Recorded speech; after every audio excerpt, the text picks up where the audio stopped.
This story is very near and dear to my heart for a couple of reasons. For those of you who love to hate social media, I can't wait to tell you this story. And I even told our amazing cameraman here, he said something about being off Facebook, and kind of proudly, I said, well, I'm about to tell you why that's a very bad decision. Going back and telling you why this is such an important story to me personally. My dad was adopted, and my whole life I wondered who my paternal grandmother was. And it was really amazing to me. I worked for a state representative right after my undergrad, and his name's David Claridge, later became a senator.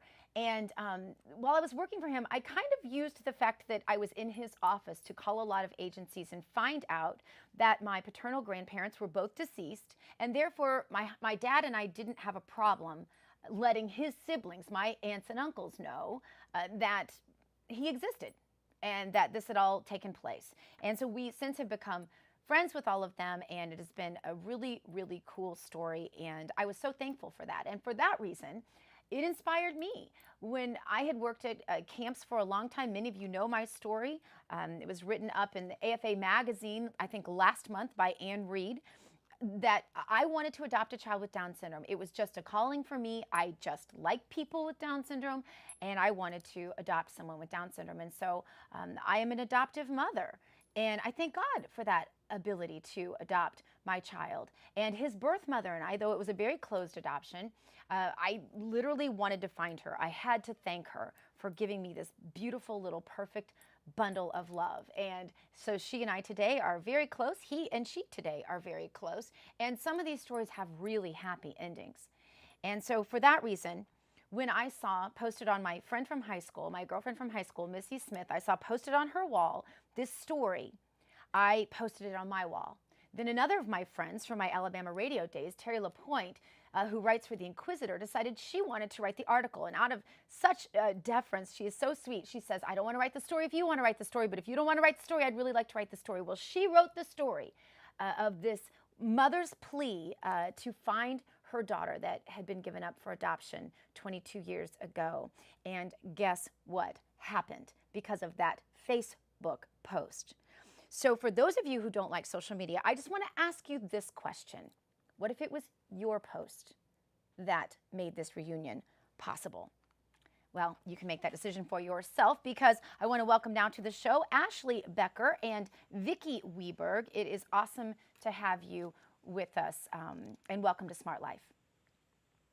Thank you. It's good to be here. All right. First of all, let's start with you, Vicki. Tell us the reason for your post. You know, it was really strange. I had a meeting that morning, and I had a little bit of time to myself. And always on her birthday, her dad and I would do fun things to celebrate her life instead of mourn it, because her birthday is always a little bit hard. You think of them every day, but you really you think of them a lot, of course, on their birthday, and you remember what time they were born and everything that went on. And her brother, who is 6, he was so excited that it was her birthday that we decided we were going to go to Central Dairy and get some ice cream. Oh my gosh, So I love before we Central went- Dairy. Isn't it great? Yeah, I'm from the same, It I is should too. add that I'm from the same town that Central Dairy is in. That's Jefferson City, Missouri. Continue, Vicki. I'm sorry. Oh, wow. Anyway, I had a couple minutes. He was playing outside with some friends, and I'm a school nurse, so we're off for the summer. And I thought, you know what, I just kind of felt like writing something. And I just started writing, and I thought, this is just going to go to my own family. So I just kind of felt like I just wanted to say something and just kind of get it off my chest. And then I was sitting there and writing, and I thought, you know what, I'm not even going to look this over. I'm just going to hit send. And then I thought, I just want it gone so we can go eat ice cream and have a good time. And I did that, and then that was it.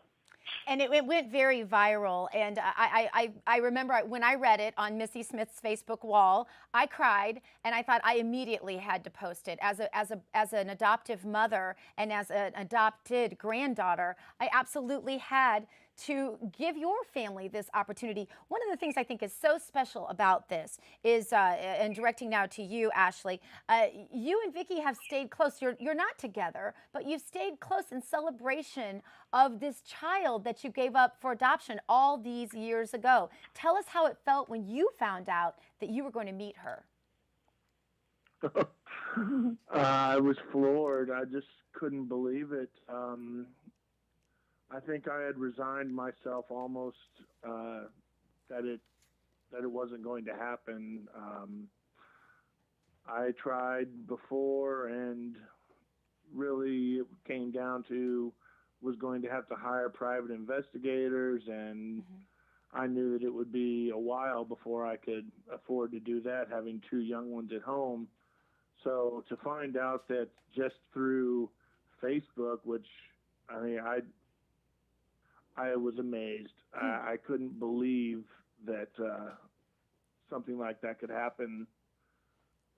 And It you just, said that there's you so knew. many good people out there. And you said that you knew immediately when you met her that it was her. Tell us about that reunion, Ashley.